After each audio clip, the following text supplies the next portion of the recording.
Welcome in. It is Big Ten today. Great to have you with us on this Tuesday. And how about this Tuesday duo here? Dave Wannstedt, Joshua Perry. I've spent the last couple of weeks with Joshua. Yeah. He is tired of me. So, Wani, I'll start with you. How's your summer? Good to see you. It's been fantastic. Up here with the grandkids and around, a little bit of football studying, getting ready for the season. So we're excited. This is an undefeated team, by the way. So get ready. Yeah. We're going to do this thing. Yes. Wow. I have no doubt that you will finish this season undefeated as well, as is the goal of every team heading into the year. And one of the ways you get there is with big-time quarterback play. And that is where we start with our big story today. The Big Ten well positioned there. 11 quarterbacks have started at least a dozen games in their college career, led by Tanner Morgan, who will begin his 5th season as Minnesota's starting quarterback. Sean Clifford, Noah Vedral, Graham Mertz, all with at least 20 career starts. You see at the bottom, those 330 career QB starts among the Big Ten's 14 teams, the most for any FBS conference. Pretty impressive. I'm curious on some of the expectations, some of the challenges for these quarterbacks. Let's start with the highest profile name, and that is C.J. Stroud at Ohio State, coming off a year where he was a Heisman finalist a season ago. I think he's one of the Heisman frontrunners this year. What are you looking for in Stroud? Well, there's a high expectation out of C.J. Stroud and what he can do this year. You look at last year, over 4,400 yards, 44 touchdowns against 6 interceptions. I mean, those are some really good numbers. And now he is a year 2 starting quarterback. This time last year, we were talking about C.J. Stroud as a quarterback who hadn't thrown a pass in college football yet, and he goes out and has the year that he did before.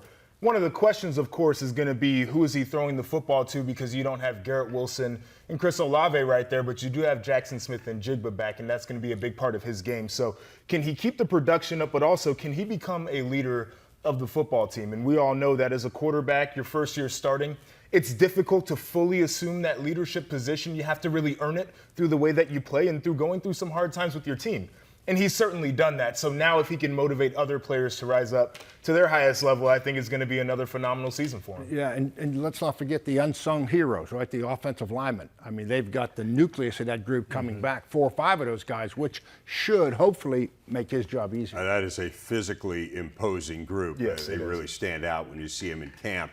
So Stroud is, I think, clearly the top quarterback in the Big Ten, but there are so many interesting guys. And I know you have your eyes on Sean Clifford, who had an up-and-down year last year, and that really paralleled his team, was up and down as well. And a lot of that coincided with when he got hurt, their fortunes really declined. Yeah, unfortunately, it's Penn State has kind of turned into the offense, and basically the team, they go as Sean Clifford goes, and they have to keep him healthy.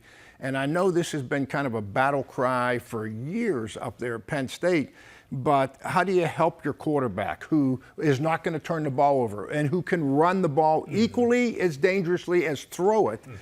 You've got to run the ball with the running backs, and you got to get good play out of your offensive line. I mean, we can talk all day long about what they're going to do with their receivers. They've got 2 receivers right now on the Biletnikoff watch work alert. So, I mean, they've got some skilled guys, but to me, it's still going to come down to, can they run the football and the offensive line play to keep pressure off of Sean Clifford? If they do that, this kid could be the star of the conference. I mean, he's a gritty quarterback, too. It's one of the things that stands out about him is his presence as he leads his team. So I agree with you. The offensive line has to keep him upright and healthy and has to create some running lanes. But you mentioned those wide receivers, Parker Washington and Mitchell Tinsley. Yep. I mean, those are going to be 2 of the best guys in college football. And we've seen Parker Washington play in this conference. He's done a phenomenal job. Mitchell Tinsley coming in as a transfer. The expectation is really high because of what he's done in his past as well. So I think all of the pieces are there for Sean Clifford to have a great season if the offensive line plays well. And one of the other things that was pointed out when we were at camp, and that has kind of been a constant theme here, is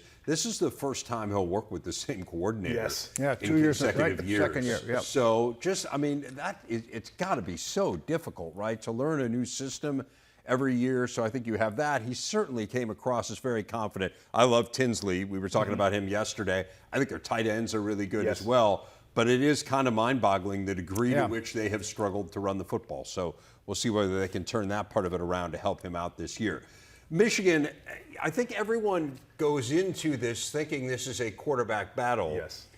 I mean, when we were at camp, it certainly felt like Cade McNamara was the clear number one, which isn't to say that J.J. McCarthy isn't immensely talented and won't have a significant role. I think both those things could simultaneously be true, but this feels like Cade McNamara's team to me anyway. I agree with that. I think both of them will play. I think it'll come in a package type of situation. But Cade McNamara was the quarterback last year that led them to a victory over Ohio State, led them to a Big Ten championship victory, and led them to the college football playoff. I don't know how that guy doesn't get the start coming into the year. And let's face it, he's not going to give you all of the high-end, exciting, explosive plays until he needs to, and we saw him do that against Michigan State. But this is a guy who's going to be consistent, keep it right down the middle. He's not going to take a ton of sacks. He's going to throw the football away if he needs to. He's not going to throw the football to the other team, and he's not going to put the football on the ground. That's what you want your quarterback to do. And quite frankly, you look at the collection of talent that they have at the tight end position. Eric All stood out to all of us when we went to training camp. You get Ronnie Bell back healthy, and he looked as explosive as ever. Yep. And then Blake Corum and Donovan Edwards at running back are both going to be receiving threats, but they're really good running backs as well. So to me, it feels like you have enough around Cade McNamara, including that offensive line, that's going to be really good again, to say that at least to start off the season, he should have a great opportunity. Yeah, it'll be interesting to see. I know from a head coach's perspective, when you're working with two quarterbacks that both in your mind can win, it's not easy. Mm-hmm. It's not, and you're trying to keep the game plan as one. You know, you don't want to have a major change when one's in and the other one's in. So there's a lot of pressure on Jim Harbaugh. There truly is, to get the most, like you're saying, Josh, out of both those guys. Let me ask you this. How different is it in year two where you have the same situation? Like last year, when you're a true freshman at quarterback, you don't necessarily expect to come in and play a whole lot, right? Even if you're a five-star player who everyone in the country wanted, like J.J. McCarthy. But they did carve out a role for him. And now I have to believe human nature is that your expectations rise a little bit, and you think, okay, I proved myself last year. I played on the biggest stage and played in the college football playoff. Now I want my role to increase. So does that become more of a juggling act for Jim this year? Absolutely, no question about it. And you know, the players know, and what happens every day at practice. You know, you're going to have players. The coach, they're going to have coaches that are split. I went through that, and we're going to be players on the team. I kind of like him a little bit more, coach. Don't you know what I mean? So it's not easy. It's not easy. The player perspective on that one, I think, is the most unique, because going into my senior season, we had a quarterback competition with J.T. Barrett and Cardale Jones, and both of them had played extremely well for us. And so it was hard in the locker room to figure out where your allegiance would lie. And I don't think people really consider that aspect of it, too. Like, when you pick a quarterback, you want to go all in on that guy so he can feel confident every time he steps on the football field. So I think there needs to be a definitive role. I think both of them have carved out a role, but it really does need to be defined. Yeah, it's a fascinating situation. But again, I think it's an enviable one. If you were to go across the country and say to head coaches, would you take this deal? Absolutely, they take it with a proven winner as your starter and a five-star who has lived up to his hype, at least early on in his college career. That's a nice situation to be in. What about Michigan State? You know, last year we sat here, and I mean, they had a transfer who we thought might end up being the starting quarterback. Peyton Thorne was a recruiting afterthought. Wasn't really a player that you thought of as being a frontline Big Ten quarterback. It's amazing how things change in a year, Juan. Yeah, how about Peyton Thorne? 27 touchdown passes and 10 interceptions. Yeah. That's how I always look at it. I mean, that's almost 3-1.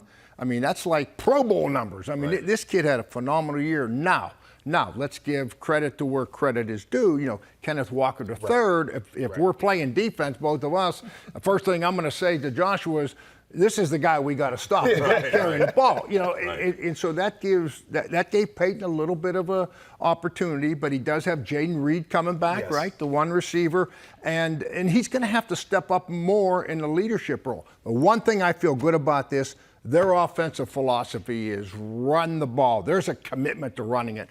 However the running back situation works out, you know, they're going to find a way to definitely take pressure off of the quarterback. Yeah, and Mel Tucker talked about having 3 running backs that he liked when we saw him at training camp. So it might be by committee, and I think that's how you replace the production of a guy like Kenneth Walker. But you talk about the wide receiver position again. Jaden Reed is box office when you watch him play. It's very exciting football, but he had Naylor over there with him last year too, and I think that was a really hard combination to defend. So the other thing I'm going to be looking forward to is who is going to be that number 2 guy right there who takes some of that attention, because I think Peyton Thorne's going to be a lot more effective if his number 1 option isn't getting double teamed constantly. Right. Yeah, that'll be interesting. And it was interesting in talking to Mel Tucker. We saw them on a walkthrough day, and so you didn't really necessarily get a chance to see all these guys in action. But he feels really good about a few of those guys that are behind Jaden Reed, and pointed them out, and likes his tight end spot as well, getting the transfer Daniel Barker. So I think he feels like there are going to be some options there in addition to Reed. And the philosophy of Mel and their staff is what's going to give him a chance to be successful again. And also a year ago, he told us about how much he loved his personnel, and a lot of people weren't convinced at how good they were, and then it turns out that he had a pretty good team. So I trust Mel on his evaluation. He has an eye for talent, no question. I mentioned that Thorne was a recruiting afterthought. How about Aiden O'Connell, who was a walk-on? Right, he came from the sparsely populated area of Chicagoland, so it's not like people weren't able to see him, and yet here he is, completing well over 70% of his passes a year ago. It's really a remarkable story. Yeah, 2,700 yards, 28 touchdowns, 11 interceptions. I mean, we talk about quarterbacks, and I think we all agree that C.J. Stroud is the guy in this conference. If you ask me who the second best guy was, I would say Aiden O'Connell. And it's because of his command of the offense, his presence in the pocket. It was everything that he did last year. You talked about how high his completion percentage was, and I think that is very important for that offense specifically, because if they're not throwing the ball well, they don't run it. The balance to them is throwing it more than they run. So you want to make sure that you're staying on schedule, which he did. And then as you watch him in his game, he feels the pocket as well as any quarterback in this conference. You'd like to see him maybe maneuver it a little bit better, but just his understanding and his feel of the game, I think, is absolutely phenomenal. And he's going to be in position again, as you look at the Big Ten West, to be in control. And he's got to get started fast. The week 1 game against Penn State is definitely going to be a tough one, but he's a guy that I would put a lot of, my chips all in on if I'm a betting man. Yeah, you said start fast. I mean, just pick up where you left off. I mean, the end of the season was phenomenal. The bowl game, they score 48 points? He threw 5 touchdowns against Tennessee. I mean, that's impressive. How about 3 games against top 10 opponents, 9 touchdown passes, no interceptions last year? Again, a walk-on. Right? I mean, just to think what he has stepped in and done in a quarterback-centric system, it's really a great story. I don't think it's a story that nationally has resonated as much as it should. Maybe it will this year, because I know we both think, coming out of their camp, that they're a team that has a great chance to play in the Big Ten championship. I think they got a great shot, and we always talk about it when we talk about quarterbacks, but the leadership aspect as well. What we saw of him in that camp practice was a guy who's not afraid to mix it up with players on defense, which means that he has a rapport with those guys because he can take it there, and he gets after his offense when he needs to. And that's coming from, again, a guy who started off as a walk-on. He's built into this position, and he's done a great job with it. You want attention? Upset Penn State. You get all the attention No, it's you a want. huge game. That is a huge game on so many levels for both of those teams. Speaking of huge games, I think Nebraska Northwestern is a really big game for both of those programs trying to bounce back after disappointing years. We'll break the game down a little bit as we go further along in the show. But Casey Thompson was named the starting quarterback for Nebraska. I don't think this is a big surprise, a transfer from Texas. What stands out to you as you think about Thompson in this new Nebraska offense? Well, for our viewers going back, he was a 4-star recruit that came out that went to Texas, and he was classified as a dual threat quarterback. So he is athletic enough to run the ball. This guy is a student of the game. What I loved about him, he was on the academic team. He's already got his degree, graduated last May down there at Texas. And he's going to be coached, Mark Whipple. They got a brand new offensive coordinator with a brand new offensive philosophy. Mark Whipple is not a quarterback run guy. I mean, he is pro Kenny Pickett a la Pitt. Now with the Steelers, he coached him his whole career. And Mark Whipple is a drop back guy, a pro mentality, and throw the ball down the field. So it's going to be interesting. I mean, I really, with all the transfer portals at Nebraska, it's tough to say who's going to be doing what. But this kid right here he's going to have to play good and play good early. That's probably the biggest key. I'll be curious to see how the philosophies mesh with Frost and Whipple, because you do have a quarterback, like you mentioned, that is very athletic, and that's one of the things that pops out about him when you watch the game. So I think that'll be the biggest evaluation there. But the other thing that you consider with Nebraska is, for all the great things that Martinez did when he was quarterback there, he was loose with the football, whether it was fumbles or interceptions. And so I think if Thompson can be careful with the football, protect it at all costs, you're going to see an uptick in production on this offense. Right. I mean, look, he's the career total offense leader, Martinez is, and yet I still think there are very few Nebraska fans who don't feel better about the quarterback position this year than they did a year ago. And again, Adrian Martinez did a lot of things well for that program. But as you say, kind of when it came down to crunch time, it wasn't just on him, but when it came down to crunch time, this wasn't a team that came through and lost a ton of close games. So we'll see if they can flip the script starting this year. What about Tanner Morgan? Kind of a new lease on life for him with Kirk Shiraka back as his offensive coordinator. What did you see when we were in Minnesota camp? Well, Tanner Morgan, first off, is about my age. I mean, he's been around Minnesota forever. Sixth year. You know, he's going to be a veteran, experienced quarterback. We go back to that 2019 season when Kirk Shiraka was around, and he had 30 touchdowns and 7 interceptions, and that was a phenomenal passing offense to watch. And then you start to look at the next couple of years, and the touchdowns go way down, the interceptions go up. And so this year, I think we're trying to see if there can be a return to what we saw in 2019. And we know Tanner Morgan has it in him. His running back room is going to be healthy, and they got beat up a ton last year. We think that Chris Ottman-Bell is ready to take that next step as a veteran guy at wide receiver. So to me, it's a wait and see mode on what Tanner Morgan's going to do. We know he's got it in him, but we have to see him do it now. Yeah, I agree. I mean, everything. And we know the philosophy now with the offensive coordinator's back, Kirk's back with him. Tanner Morgan's excited. I mean, he's taking advantage of this thing, and he didn't come back just to win some games. He came back to win a championship, and I think that's his mentality. And they are a team, again, that after seeing them, they absolutely could win the Big Ten West. Let's wrap it up with this one. I know the situation at Illinois intrigues you. It felt like it would be Tommy DeVito when we were at camp, but Brett Bielema has stopped short of actually naming a starter. You do have Art Sitkowski there as well, who played significant minutes, not just for them, but for Rutgers earlier in his career. What intrigues you about Illinois? You know, I think it's going to be DeVito. I think it's going to be Tommy DeVito just for this reason that Brett Bielema has been talking about. We got to get more plays. We got to get a little bit of upbeat offense. And coming from Syracuse, okay, Dino Babers, the head coach up there, he's one of the best in the country of getting his quarterback up-tempo offense. So I think that philosophy will carry over to Illinois. And they have the running back, Chase Brown, to, you know, it's not going to be just a throw it, 50 times a game. They're going to be balanced with Brent. That's his philosophy everywhere he's coached. So I think that DeVito's in a good situation. I really do. The guy's thrown for over 4,000 yards. Yep. I mean, let's not lose sight. 28 touchdowns or something at Syracuse. I mean, so the guy has thrown the football. He knows what he's doing. Ball jumps out of his hand. That was one of the things I took away from watching him at camp. And he's got some maneuverability as well that stands out too. So this should be certainly. He'll be in control of that quarterback position. 121st in the nation in pass efficiency last year, Illinois was. I'd be astonished if they're anywhere near there this year. I think it's going to be a much better offense than it was a season ago. It is time for today's big stat, and as it so often does, the Big Ten boasted some fantastic defenses last year. Fully half of the top 8 scoring defenses in the nation were Big Ten units, led by Wisconsin, which gave up just over 16 points per game. In all, 8 Big Ten defenses in the top 40 in the nation in scoring D. Let's look ahead to this year. And Wani, I want to start with you. Wisconsin is a really interesting case. They only have 3 starters back, but they have Jim Leonard as their coordinator. And you just feel like year in and year out, he will have an elite defense. What are you watching with this Wisconsin group as it tries to replace a lot of production off a season ago? Well, you're right. I mean, Jim Leonard, he's going to earn his money this year, okay? And since he's been there, they've been in either between the top 10 and top 5 in defense every year except 1 year. So he's gone through this before. He always hasn't had a veteran team.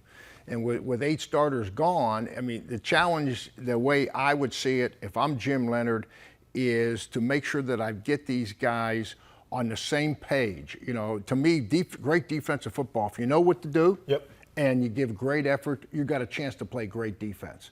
And so the biggest concern that I would have is mental mistakes. Going into a game with some new guys, younger guys, and all of a sudden the mental mistake comes, which gives up the big play. So I would keep it a little bit more grounded early until they get their confidence and get their feet under them, and then go from there. I got to communicate. I mean, those guys should be talking constantly up until the snap and then after the snap, making sure everybody's on the same page. But talked to Nick Herbig, the linebacker there, and he says that he thinks his secondary can be as good as any that they've had in a while. And so, you know, when you get that kind of review from a player, they usually keep it pretty honest with you. So there's a standard for this Wisconsin defense, and it's extremely high. And these players, they want to live up to that. So I'm sure that they're getting all the things they need to get worked out during training camp. And early on, like you said, probably take it slow, but they'll be ready to go at some point. And we can't lose sight of the philosophy. And I know I keep coming back to this, but, you know, a defense's best friend is a great running game. Yep.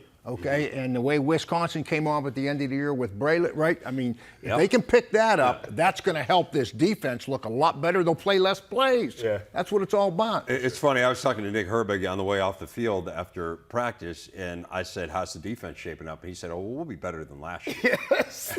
They led the nation in total defense last year. I told Paul Chris that. He kind of chuckled. He's like, "I think we'd be pretty good. I don't know that we'll be better than last year." Herbig is one of my favorite players. He is very interesting. Yeah. No doubt. Penn State, they lost a ton of star power They did. off what was They an did. elite defense a year ago. They also lost their coordinator. Brent Pry becomes the head coach at Virginia Tech. Enter Manny Diaz, who's got a long track record coordinating defenses in college football.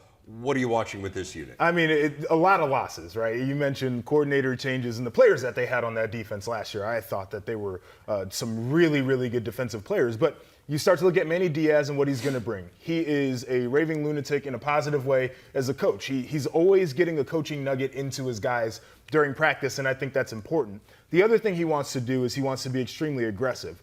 Why does he want to do that? Because he looks in his secondary and he sees some cover guys that can cover anybody in the country. Jair Brown, he's a ball hawk. He's a great cover guy. And then Joey Porter Jr. has got to be one of the, physically one of the biggest freaks in America, just looking at his body type and the way that he can move in space as tall as he is. So I think that they're solid there. As you get down to the other levels of the defense, maybe ask questions. Who are going to be those edge rushers? Who's going to fill in at linebacker?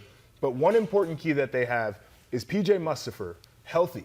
Yep. Because when he went down, you felt like you lost a little bit of your heart and soul on the defensive side of the football. So his leadership is going to be key. But I look at this secondary, they'll be able to match up, and I'm sure that they'll bring it up to par from there. Yeah, they Mustipher, I agree totally. And they've had great recruiting classes. Let's not lose sight of that. So you can play defense with the young guys. You know, again, if you get them on the same page, if Manny Diaz doesn't go too far with too much philosophy and stuff. So they've got players there. There's no question about it. And you think about how good that defense was last year. Adese Isaac was going to be a starter on that defense until he was injured and lost for the year. Exactly. He's back this year. So now, look, there are players there, to your guy's point.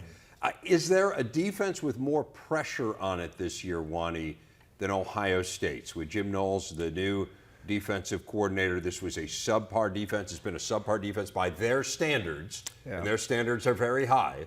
But by their standards, a subpar defense the last 2 years, I think they've got immense pressure on it. The thing that bothered me about Ohio State's defense, and coaching defense for 40 years, if you get physically whipped, you know, and you walk off the field and you feel like this team out-physical us, that's crippling to a defense psychologically. And you look at last year, Michigan, Utah, Oregon, they ran the ball. They physically, so to me, Knowles comes in, Jim Knowles comes in, who's got a great background.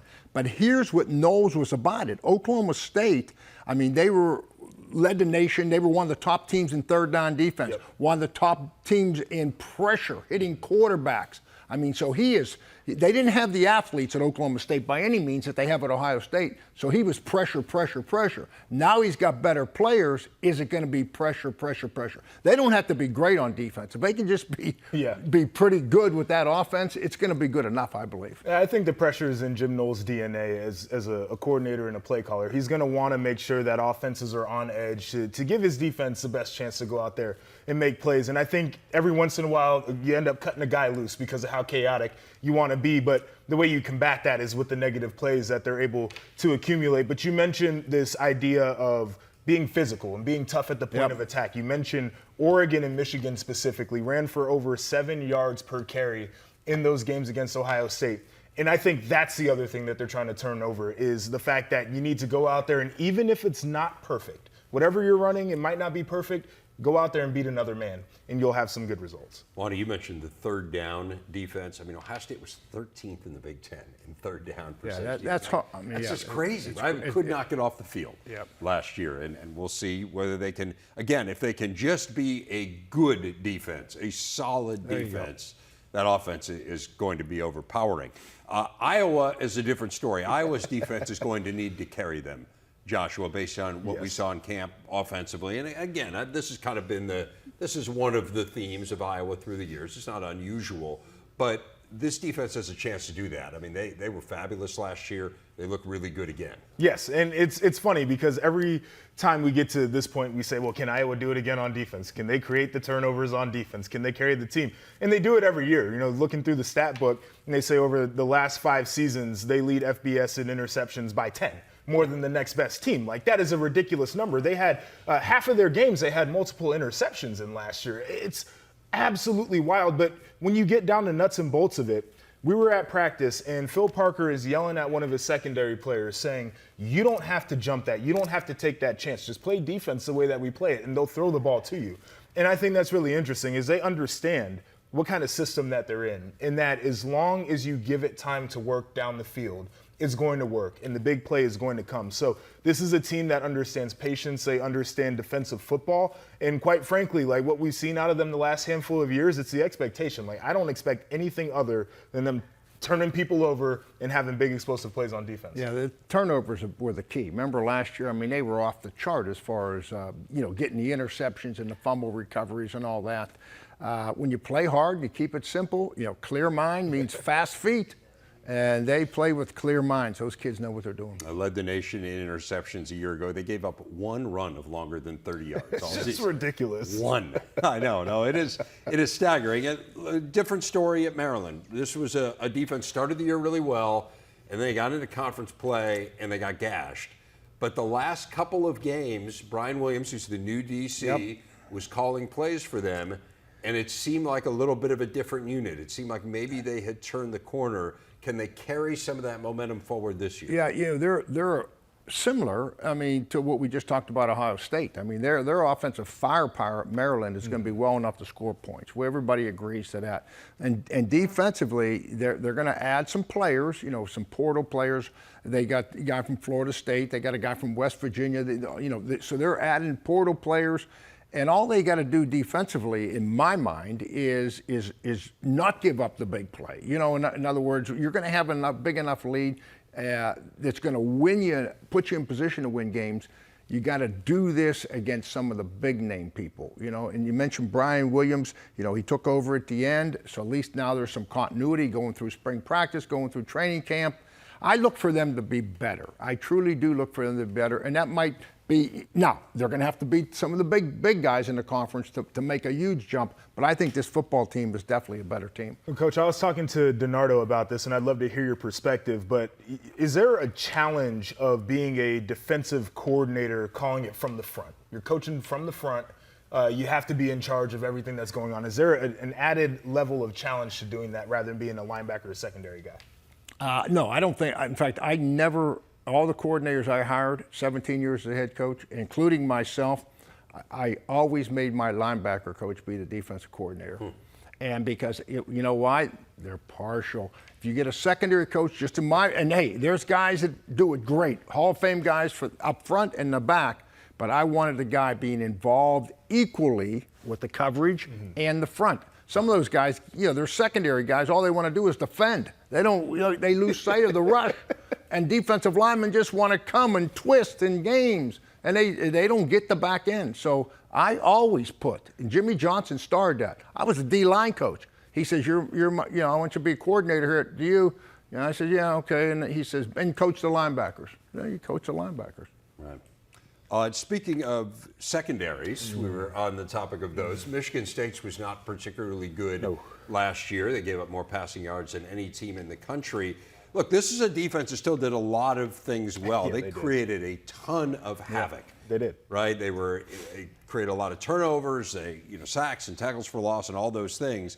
But man, they got beat. They got it thrown over their head quite a bit, Joshua. That feels like the area where they've got to get better. Yeah, I mean, this defense was boomer bust to a T. And you talked about the negative plays that they created. They're one of the best in the Big Ten Conference in creating those negative plays. And it forces offenses into situations. But when you do that, you also have to be able to defend the pass because you know that teams are going to want to throw it on you. And you mentioned what their pass defense looked like a year ago. One thing that I believe is going to be a benefit to this defense is Mel Tucker is coaching the corners. So he is involved every single day. And Xavier Henderson, just a couple of days ago in the media, said that he feels like there's more of a sense of urgency because the head coach is over there in meetings every day. Yep. And he's working with the secondary every day. Those guys are starting to feel it. So I think that's big. And then you talk about having a pass rush specialist as one of your 10 assistant coaches or 10 coaches as well. I think that's big too because they're still putting that emphasis on being able to get after the quarterback. So defensively, has to be a lot tighter, and Mel's going to take his chances. I mean, you watch sometimes, they're blitzing 6 guys. They're playing 2 under 3 deep coverage, which is something that you know, should make your stomach hurt a little bit watching. But that's how he wants to do it. They just have to get better at what they're doing. Yeah, that's his background, his defense and secondary. Yep. So it should be a big positive for Michigan State. I want to ask you about another defense that struggled last year. That's Northwestern's. They've been so good for years under Mike Hankwitz, and then he retired. They bring in Jim O'Neill. They had lost some personnel from a year ago. They were very young as well. But it was a defense that kind of, frankly, fell off a cliff a bit. What do they need to do to get back to playing what has kind of been a trademark of them, which is really solid, stout defense? We've all heard Super Bowl hangover. How about Mike Hankwitz? Mike Hankwitz hangover. And it seemed like that's what they were. I don't know. Right. Jim O'Neill has been there. He knows the defense. To me, 2 things. Number one, Coach Fitz needs to roll up his sleeves. That's his expertise. Just like we're talking about, you know, up at Michigan State with Mel. I mean, you need to jump in there and all hands on that defense. That's my opinion. And, you know, in the players. I mean, you got to get the most out of the players and get physical. I mean, last year, I cut their rushing stats every way you can cut them. And trust me, as a head coach for that many years, I can adjust stats to make us look pretty positive. But I had a tough time. Yeah, don't take it personal. Don't take it personal. Don't take it personal. Yeah. I had a tough time cutting those Northwestern rushing stats on defense and find anything positive. That's the starting point. You got to stop the run. Yeah, and that comes with tackling better as well. But as I look at this defense, I feel like you got a standout player on each level, at least one. And so it's not going to be about personnel. It's going to be about execution. They gave up 33 or more points in 6 Big Ten games last year. They had 5 in the previous 5 years combined. I mean, it is amazing. It's an even year. You tell me the history. It's even, right? Yeah. 2022. Yeah. Even 18, years. 20. Yeah. Odd years, they're down. Even years, Fitz bring them back strong. So come on, they're coming on this year. We got to get some of the kiddos in the math building over there to figure that one out. Give us a formula. Well, I'm looking. I'm searching. Even years. All right, we shall see. Let's finish with Minnesota Yes. really quick. That's an elite defense. It is, and nobody talked about them last year. And that's the wildest thing to me is they were one of the top total defenses in the country, tied for 6th in the country in scoring defense. Nobody gave them enough credit the whole season. And so I expect them to be more of what they were last year. Those guys have an edge to them. They're going to be missing a couple of impact players up front from that defensive line. Boye Mafe was phenomenal last year, but you start to look at the linebacker room, they're going to be solid there. Sori Marin is a really good player. And they got multiple guys in that secondary that I think can ball out. So we're looking at another, again, offensively for Minnesota, we talked about this defense is going to be really good. This could end up being a pretty special year. All about the defensive line. I agree with you 100%. They've held 12 straight opponents to 27 or fewer points coming into this year. That is tied for their longest streak in more than half a century.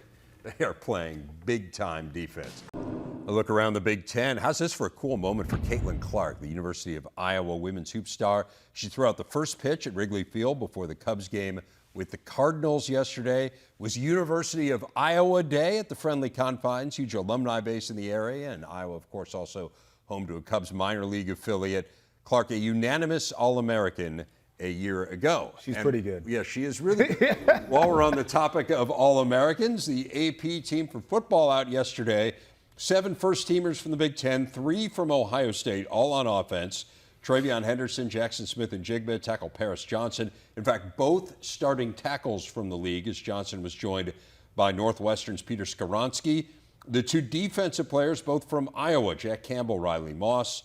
The Big Ten also with 2 specialists on the first team, Michigan kicker Jake Moody and Rutgers punter Adam Korsak. Of course, there is no bigger award in college football than the Heisman Trophy. Big Ten had 2 of the 4 finalists last year. Aiden Hutchinson came somewhat out of nowhere, I would say, to be the Heisman runner-up. I mean, certainly highly touted coming into the year, but I don't think anyone would have said Heisman runner-up coming into the season. C.J. Stroud also, we didn't even know necessarily whether he would be the starter coming into the season, ended up being a Heisman finalist. So interested in who you guys think might be a dark horse this year. A dark horse. I'm going with Braylon Allen, the running back from Wisconsin. He came on, obviously just finished up, looked like Jonathan Taylor, and I'm sure, that they're looking at this and saying, hey, we've got our guy, we can give him some rest with Chaz Malusi. So, he won't have to take every play, but this guy is explosive. He's got all the tools. In one way, we talked about that defense. To help the defense is to run the ball. So I think Braylon Allen is going to get opportunities. And to be a Heisman candidate, legitimate, you got to get the opportunities. You got to get the rock. You got to get the ball. And they're going to give it to Braylon Allen. There's no question about that. Yeah, in my personal estimation, he's the best back in the conference coming into this season for a number of reasons. But a guy who is extremely close, and it's really hard to separate him, Travion Henderson. And he's a guy that you can make a case for as a dark horse for this Heisman race as well. Come in as a freshman, have over 1,200 yards, 15 touchdowns, and he showed an ability to cut that was elite for a young player, and also a burst through the hole that was unmatched by a lot of people, not only in the conference, but in America. So he's a guy who probably isn't going to be the main feature because you got Stroud and you got some really good wide receivers, but he could be a guy that saves the day in multiple games if it does get a little bit sticky and prove his worth as a running back. But no one in the country who carried the ball more than 150 times averaged more yards per carry than Henderson last year at 6.8. Okay, so those are your dark horses. How about your real dark horses? I mean, how about like the longest of your long shots, but guys who are still elite players? Well, how about someone from Northwestern, huh? Okay. How about Peter Skoronsky, huh? He as an offensive lineman, and I just like the name, I think. That doesn't that sound like a name that should be on the Outland Trophy? You know what I mean? Yeah. It might be. Yeah. I mean, that's he's projected to be a first-round draft pick, so that's going to give him some credibility right there. Unfortunately, it's going to come down to the team. If Northwestern, because it's an even year, they jump up there and they win the West and get in the Big Ten championship game, he's going to get more recognition. You mentioned Hutchinson. Why did Hutchinson all of a sudden, right? Yep. Storylines, exactly right, John. I mean, now, Michigan's in the playoffs, and who are we going to talk about? National Hutchinson's a finalist for the Heisman. So the team does well. He'll get more recognition. He's my real dark horse. Totally agree with that. When teams playing well, the media will ask why. Who is it? And so for Iowa, I think it's going to be the same thing. We know that they're going to be a really good defense. Riley Moss is a guy who's a leader on that defense. Real dark horse pick on that one. But you look at last year, he was an All-American even after he missed some games with injury. Took the football away. I believe 4 interceptions. He had 2 touchdowns as well. And so for him, if this were to ever be a case, it would have to be a steady build. Iowa is the team in the West, and the defense is playing lights out like they've done before. But regardless, I expect him to just be phenomenal again this year. Right. I mean, those guys like Skoronsky could win the Outland Trophy, right? To your point, Moss could be the Thorpe Award winner, probably more likely than competing for the Heisman. But these are legitimate superstar players, and there's a reason they're both. It's all about the name. The name helps. Yeah, reason they're both preseason first-team All-American. It's all about the name. Huh? I love it. Yeah, Skoronsky. All right, he's a Grabowski, going back to your Bears roots. Wildcats arrive in Dublin tomorrow. The Huskers are already there. Got there today. You see them tweeting out a chance to go to Aviva Stadium, where the game will be played on Saturday. So a lot of build-up on both sides to this game. 2 teams that won 3 games last year, but I would say did so in radically different ways. Nebraska, all of the narrow defeats, fellas, are the first team in the history of college football to lose 9 games by single-digit margins in the same season. And so now they try to turn things around this year. Your expectations for Nebraska? Well, from a talent standpoint, Scott Frost it's really unique, and particularly going overseas. I mean, they brought in 16 portal transfer players. The average in the conference is around 7. So they're almost double what anybody else. Now, that's a challenge in itself to get to know your players, get them on the same page, not just football-wise, get them on the same page, but you got guys from Alabama, Texas Tech, Arizona State, LSU. I mean, and now you got a lot of different personalities, okay, and you're going to go overseas. I mean, this is a challenge off the field, in my mind, you know, for Scott Frost to get all these guys together from the standpoint of we're over here to win a football game. This is important. This is not a bowl trip. And the people over there are great. I played over in Dublin when I was with the Bears. We played the Steelers. So I know the atmosphere over there, and people are excited about the football. They're excited. And so that's going to be a big challenge for Scott Frost. The good is, you just mentioned it, 9 games by single digits. Right. Well, guess what? These guys coming in from Alabama and all these add-in players, portal players, they don't care about that. They don't know any better. They don't know any better. They didn't experience that. So if this game's close, this may be the best thing that helps you, is having players that didn't go through those devastating losses, and all of a sudden, you know, you win one, and then you pick up momentum because they got enough talent to win. We've been saying that. I think they got good coaches.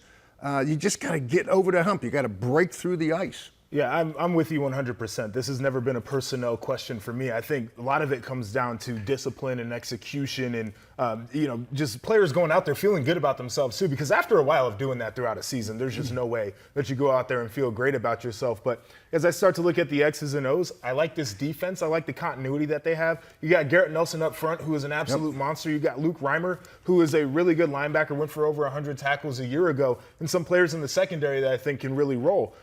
So you feel good there. Offensively, you feel solid as well. It's just now a question of a new quarterback coming in. How do you get adjusted in game one? And then also, head coach, offensive coordinator, both offensive guys haven't worked together before.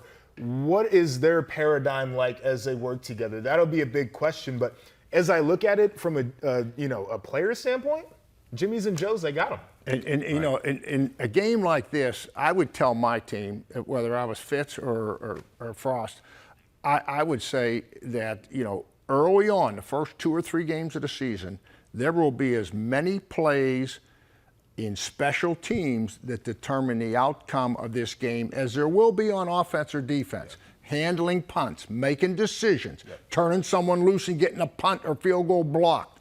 All those things, when you've got new players, you got young players, that's where you generally put them, right? And the special teams, that's going to be critical for both these teams. And that got Nebraska early last year or something, right? It did. It did. Yeah. The whole year. They were brutal. So I mean, they were as bad as it comes. Now, Northwestern wasn't all that much better, but Nebraska was horrific. Quick thoughts on Northwestern, your expectations for them? Yeah, Northwestern, it feels like things are lining up for them. They're not in school yet, and they're not going to be for a little while. They come back, they get a week off. Like, you can put your everything into this game, and especially with all the narrative of wanting to prove people wrong. I don't think that their personnel gets enough credit either. I think that they've got some solid guys. Quarterback play is going to be key, and then executing the defense. Yeah, defense to me is where it's going to be. I mean, if they can come out and make a few stops early, right? Stops early, then I think I like Northwestern. I think Northwestern's going to be focused. I think they're going to be disciplined for all the different reasons. They got to start fast, though. You cannot fall behind and try to catch up with new players. Guys, interested in what you're expecting from the Fighting Illini after an improved season in year one under Brett Bielema? I think they're a really well-coached football team, and so that matters. Is you're trying to build your program because you're going to be able to snatch victories away by not making mistakes, penalties, special teams plays, all those things, and I also think that they're going to be tough. So we start there, but you look at the quarterback position with Tommy DeVito, who we think is going to be the guy running it, and the ball jumps out of his hands. He's got some athletic ability. You mentioned Brown at running back, and he's going to be phenomenal this year. Some wide receiver talent like Williams that we're not really talking about right now. I think they've got pieces, and defensively, I mean, the jump that they made, I thought was impressive too. So this is the team again trying to find out where they're going, but I like the direction. Yeah, I think they got to score some points, even though Brent would probably like to start off being a little conservative. You know, a game like this with Wyoming, you don't want to let the game get to the fourth quarter, particularly with a team that you don't know much about in Wyoming. So, hey, get out there, get a little bit of lead, and get after them. The Illini enter the season with a streak of 10 straight losing campaigns. I feel like this might be the year that streak ends. Yep. Pretty good-looking team when we saw them in practice. See you tomorrow on Big Ten Today.